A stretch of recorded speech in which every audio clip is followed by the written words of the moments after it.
can complete the comeback with a hit.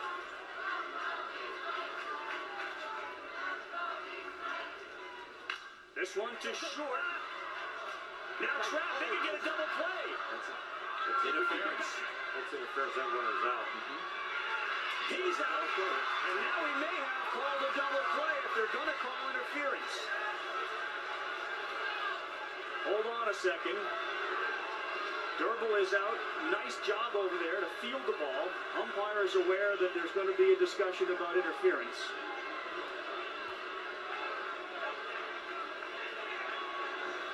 A runner can be obstructed by a fielder. A fielder gets interfered with.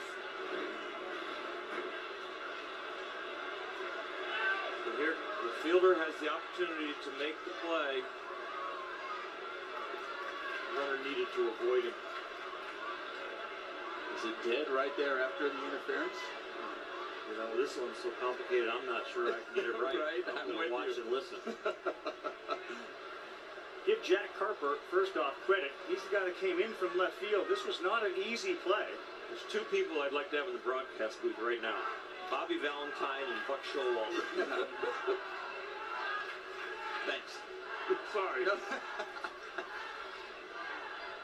And these umpires, it should be noted, all of them volunteer umpires with years and years of umpiring experience, but this may be a new one for them as well.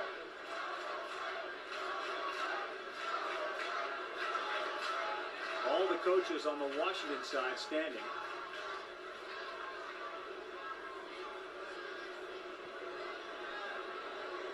The question is this interference right away, and is he out? And then does the play continue, and is the third out then recorded? It's unfortunate for Washington and that collision, he didn't tag him with the ball. Right, to get the out. But if that ball is lodged loose in the collision between second and third, Washington is interfered with. Right. Just because he was able to continue through and make the play doesn't mean he wasn't interfered with. Paulo Tiborera is your home plate umpire. Now he's going to have a discussion with the team.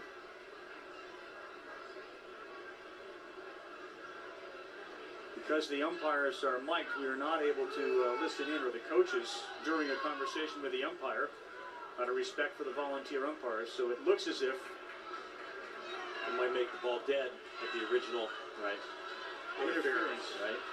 And now Drbal is going to go back to third base. Yeah.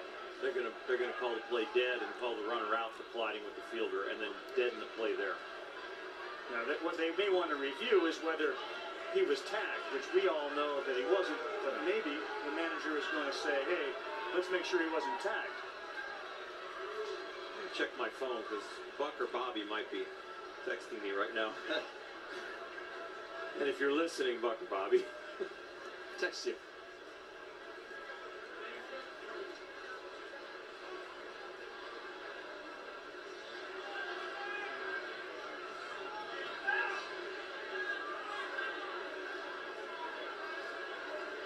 Again, we take another look at it so we can explain what this conversation is about.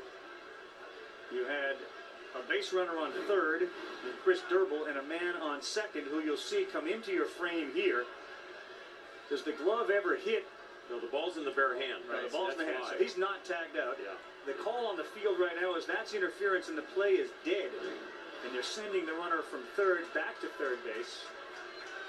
While the play continued, he was subsequently tagged out. Steve, can you hand me the Little League rule book, please?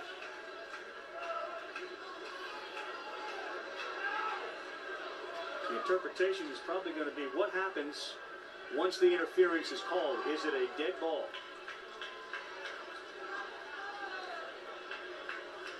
I think the hard part for a lot of people at home is going to be that while there was interference and they banged into each other. On any interference, the ball is dead. Yeah. I think the hard part for people at home is that the interference was there, but it didn't really impede anything. The third baseman made the play he wanted to make. Nobody went down. The ball wasn't dropped. But in the end, we're going to have 2 outs for Connecticut.